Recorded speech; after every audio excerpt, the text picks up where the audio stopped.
Coach Johnny Boykin, long-time coach, seems like now at Ragsdale High School. He's been with Ragsdale coaching for many years, not necessarily head coach, also as the assistant coach over the years. Getting set for another season, Coach. What have you seen so far on these preseason workouts in the Tigers? How are they looking so far? Well, we started in February, so the kids been working hard. Just got out of a lift, and that's probably been the biggest growth is getting with Coach Walthall, who's now our strength and conditioning coach. What's his background? Well, he's graduated from school in Mississippi. Yeah. And he was A&T's strength coach for a number of years. That's real good, yeah. Yeah, a number of years, and he's now in his private practice, so we were able to kind of scoop him up. That's a good thing. But he's a Mississippi boy. Kind of reminds me in some ways of Coach McMillan that Dudley used to have all those years. Coach Mack, they had that strength and conditioning coach, and you get a guy like that who's got the experience like your new coach has here.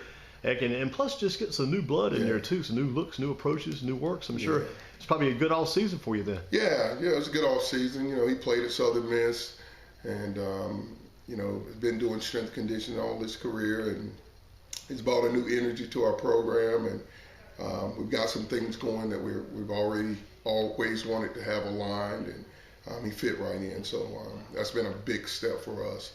And hopefully you'll see some of that on the field this year. And on the field in practice, how the guys look so far? Well, we're getting there. We're eager to pad it up this Wednesday and just see where we are. You know, practice always looks good, you're running around, but you know, we need to be in a competitive situation and just to see where our guys are. Who do you have this Wednesday? This Wednesday we'll be at Eastern Randolph with Lefford. We got Lefford and Eastern Randolph. So. Are you involved in that Mickey Truck Bodies over in High Point? Do you think with those guys? No, not this year. We, you know, I love getting with some of the old coaches. It's been a long time where we used to play Eastern Randolph. I used to actually play them in Clinton. Is Coach Case still there? Coach Case is still there. Wow. And so that's always important for me. I just like being around those guys, and they're going to run the football at you and good schemes and good, well-coached teams. So that's good for us to compete against that. And that'll be on Wednesday? Wednesday. Well, I was down there one year on a Saturday afternoon and the summer, and they had the scrimmage going on, and it was about, oh boy, it was hot that day. Coach Hessenthaler had Southeast down there that day, and I was watching those guys against Leadford, against Eastern Randolph, the other guys that day, and just it's tough this time of year, but it's tough on everybody. Just got to keep toughing it out, I guess. Oh yeah. Conditioning is such a big part. We want to be one of the faster playing teams, particularly early in the season. That was one of our focuses this year. Just being in better condition. You know, we've had several guys lose some significant weight to get in better playing shape and be better players. So we're excited about that. Maybe had a few guys pull off maybe a Larry Ogunjobi type move. Oh yeah, Marquise Varner James, who reminds me a lot of Larry, doesn't quite have his size, but you know, he's lost almost 30 pounds between last year and this year. Much quicker. He's always been an active player. He's going to be one of our better players this year also. And you look it over, you have to do some rebuilding too. Got to replace some key parts off last year's team, doing some replacing and reshifting, reorganizing, readjusting. How's that going for you? Oh, good. We're pretty good in all positions right now. We're just trying to build depth. You know, depth is always the issue for every coach in America. What can the next guy do, and how can he help us, and how much will we have to change? So just trying to continue to build some depth and get some buy-in in that department. So, you know, our front lines are ready to go. Do you have anybody like a guy who can play like quarterback, defensive back, wide receiver, tournament? Anybody like maybe Devin Boykin? No, not quite. You probably knew where I was going right there. Yeah, I did. We've got some guys that can play, though. We've got some guys that can that are the best version of themselves and have worked and really positioned themselves to have a great season this year. I'll never forget that Northwest Guilford game that one year when Devin was over. We didn't know where he was going to be when they came out on the offense that year. He was all over the place, everywhere. Yeah, we tried to utilize what he does. He's doing well, and we're excited for him. But he called this morning, checking on the guys and wanted to see how our guys were doing. So is he up to his senior year at state by now, or maybe junior year? He's a junior. He's a junior. He's graduating this summer, and he's getting ready to go into grad school. So that's good stuff. Good stuff. Maybe send some more guys in. NC State. Well, no, he's got one kid from Northern Guilford. Then with him at Terrell Timmons' kids, the wide receiver. He's a bad boy. He's a bad boy, and he's got a number of every time I go and see him, I yell Guilford County. So that's what I love to listen to the NC State games on Saturday nights and just soak in those Guilford County kids and what they're doing. Because at one time you had Devin, had the kid from Eastern Guilford, the kicker, had a number of kids down there. Yeah, you got a number of East Forsyth guys there and a number of guys in this area. So we're excited about that. But what's the part of your team right now you feel most confident about with this Ragsdale Tigers team? What's the most confident thing as a coach? You look at this team and say, this is going to work for us. I know this is going to be good for us. Well, our defensive front, bring back Chance Pickard and Marquise Varner-James. Those guys are going to be some of the best players in the area. And we tend to think they are some of the best players in this area. So they'll be key in establishing the front line. And Chance is also versatile. You'll see him on offense too. We return Fabian Diggs, who's at tailback. He'll be one of our leaders on offense. And we're intrigued right now with our quarterback position with Braylon Lewis. He's led us all summer. And Savoy Edwards just got in from Dudley. So, Savoy Edwards, I know that name pretty quickly. Yeah. Do you have any other Edwards to go with him? Yeah, he's a baseball kid. And we're excited to have him here. And he's got an opportunity to make a big difference here. And will he be playing at quarterback? He's probably going to be a little bit everywhere. He'll be some wide receiver too, won't he? We ain't quite figured out what to do with him yet. Yeah. He strikes your eyes. He walks into a room, no doubt about that. But we'll just have to see what he can do. We hadn't had him long, so we don't really know where he fits. But we know he does. He's fit. the kind of guy that can walk on the field ready-made to play, right? Oh yeah, no doubt. Yeah, no doubt. So we're pretty excited about that. We're turning Eric Gladney at wide receiver. He'll be a junior this year.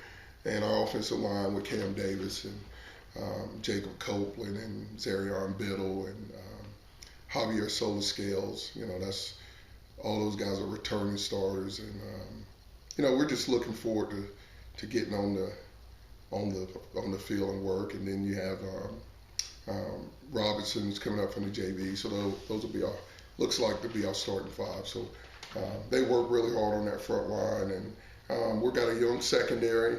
But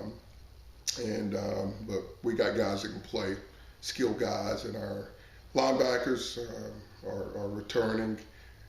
So we're excited about having those guys back with Amir there and Nylan Graves leading us on defense. So we're excited about that. Will Amir play any running back?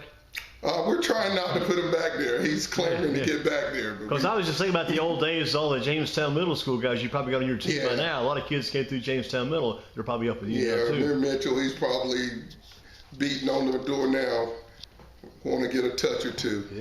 We're trying to keep him healthy, and he's a big part of our defense. Back on that Edwards kid again, does he have a brother or maybe a cousin coming with him, or just him? No, not that I know of. I don't ever know until they get here. Oh, yeah. And he was a surprise for us, and we're excited to have him. As far as the coaching staff goes, any new coaches this year?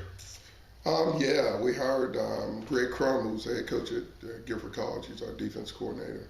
And Paul Janiscak, who's the offense coordinator there. He's our offense coordinator here. So got some Guilford College guys. Yeah. And Crum's, he's got a older son that plays baseball here.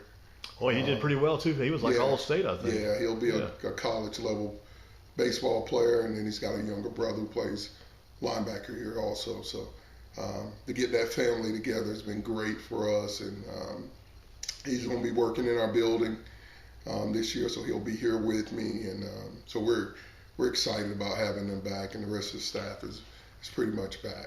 Should make for some good Friday nights up on top of the Ragsdale press box, open the coach's office, put some food in there, maybe it'd be like it was back in the old days when you had Deshaun Anderson and all those little kids running around. Well, we don't quite go up there anymore. We do it all down here, but well, you remember those old days, probably. Oh yeah, that's what's great about having those family guys gathering. Here. Yeah. That's what's great about having those guys here. We get to talk it up. We still have our after game meals. Our parents still provide that, and that's always an exciting time. Just kind of sit down and chop it up, especially after a win.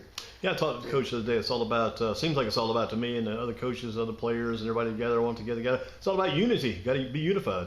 Yeah, at all times. We work really hard to kind of come under the same roof. All of us together are better than anyone else apart. It's something I always tell the kids, and Just continually working and growing. And, we took them off the field and went to the pool Saturday night, and just to give them a break, because we've been going since February, and get them off their feet, let them enjoy each other a little bit, and that was rewarding. And we got a team event on Thursday, a team building event as we go into the season. So it's been good. It's been good for us. Our off season was really, really good in terms of our growth and development from the inside out. Because with us, that's where it had to start. You're making a commitment.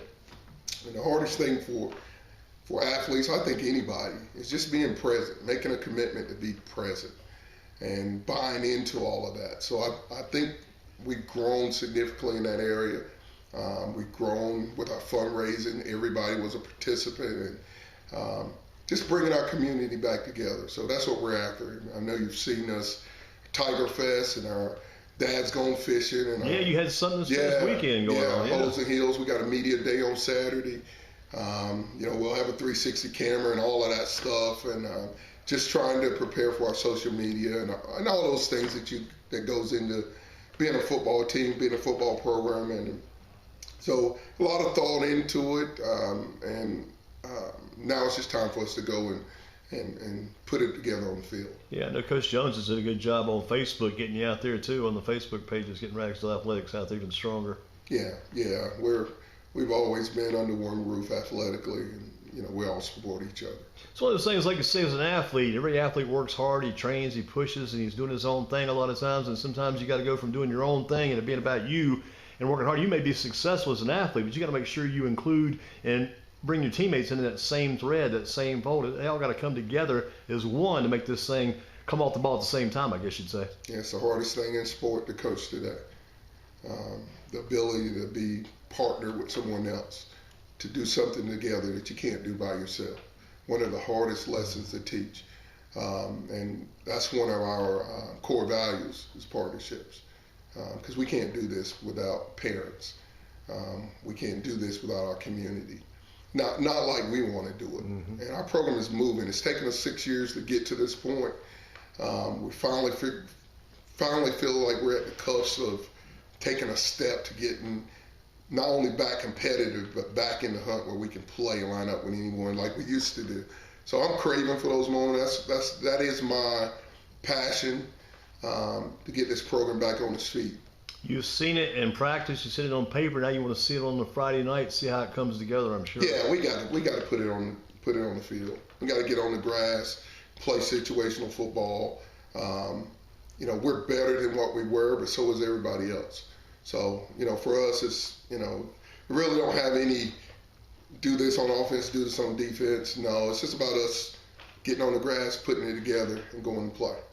Like you said, and you said it pretty darn well, do something together you can't do by yourself. Yeah, that's the hardest lesson in today's society with, just being present and, I don't care what it is. The commitment it takes to be in agreement. And that's another thing we talk about. You must be in agreement. To do anything, there must be agreement. And with agreement, then you can move forward with some of the other things that you try to do. But we've got a lot of buy-in on our kids, and they have agreed to the way we're going to do things. Being where you're supposed to be when you're supposed to be there. Listening to authority and doing what's expected. We call it listening and doing, listening to learn. And if you can't do those things as expected, communicate. Those are the things. We don't have a lot of rules. That's where we lay our hat every day. Communicate. Just like you were going to a job. You don't have to do that in a job situation. So life lessons, football, they all pair together. But we're excited to see our kids get on the grass, and we'll start that this Wednesday.